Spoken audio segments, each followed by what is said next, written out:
ഷാറുഖ് ഖാന്റെ ഇപ്പൊ ഈ പ്രായത്തിൽ ഒരു കോമഡി നല്ല രസമായിരുന്നു കാണാൻ വേണ്ടി എനിക്ക് ഇഷ്ടപ്പെട്ട്. സൂപ്പർ അടിപൊളി പടം.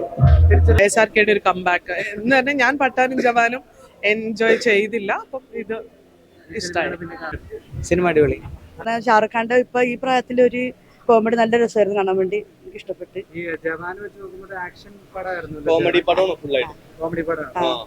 പക്ഷെ നല്ലൊരു സന്തോഷം, ഒരു ഫീൽ കിട്ടുന്നുണ്ട് കാണാൻ വേണ്ടി. ഷാറുഖ് ഖാൻ മറ്റവർക്ക് നമുക്കൊരു ഇതുപോലെ തോന്നുമായിരുന്നല്ലേ, ഇതൊരു സന്തോഷമുണ്ട് കാണാൻ. ആ ഫാമിലി ആയിട്ട് കാണാം, നല്ല രസമാണ്. ആ പാട്ടും കൊള്ളായിരുന്നു.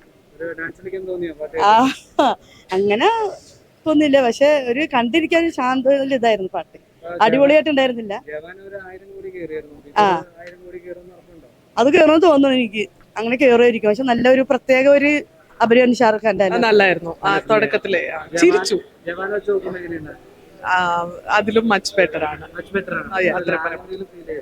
ഇല്ലല്ലോ, ഒന്നുമില്ല.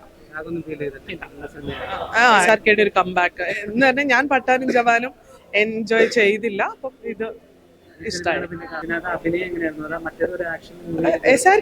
SRK തന്നെ, പക്ഷെ ആ സ്റ്റോറി ലൈനിന് മച്ച് ബെറ്റർ, അത്രയും. കംപ്ലീറ്റ്ലി ആക്ഷൻ പാക്ഡ് അല്ല, എല്ലാം it's A drama, comedy, romance എല്ലാം ഉള്ള നല്ല. തപ്സി പന്നു ആസ് ഓൾവേസ് നല്ലായിരുന്നു. തോന്നിയായിരുന്നു. സിനിമ അടിപൊളി. നല്ല സിനിമ, നല്ല ക്ലാസിക് പടമാണ്. ഷാറുഖ് ഖാൻ സാധാരണ മാസ് പടങ്ങളിൽ നിന്ന് കമ്പയർ ചെയ്യുമ്പോൾ ഒരു പ്രത്യേക വെറൈറ്റി തന്നെ സാധനമാണ്. അല്ല, ജവാൻ ഒരു വേറെ തന്നെ ഒരു ജോണ്ടർ പടമാണ്. ഇത് വേറെ ജോണ്ടർ പടമാണ്. ഇത് നല്ല ക്ലാസിക് അടിപൊളി അഭിനയമാണ്. നല്ല ലാഗൊന്നുമില്ല, അടിപൊളി സ്ക്രീൻ പ്ലേ. അടുത്ത ഹിറ്റ് ആയിരിക്കും, അടിപൊളി. അത് പറയാൻ പറ്റില്ല, അതിപ്പോ സെലാറുള്ളതുകൊണ്ട്.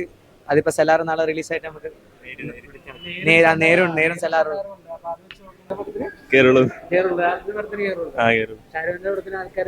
അല്ല, അങ്ങനെയല്ല. ഇന്ന് കാണും. സൂപ്പർ അടിപൊളി പടം. കൊള്ളാം, അടിപൊളിയായിട്ടുണ്ട്.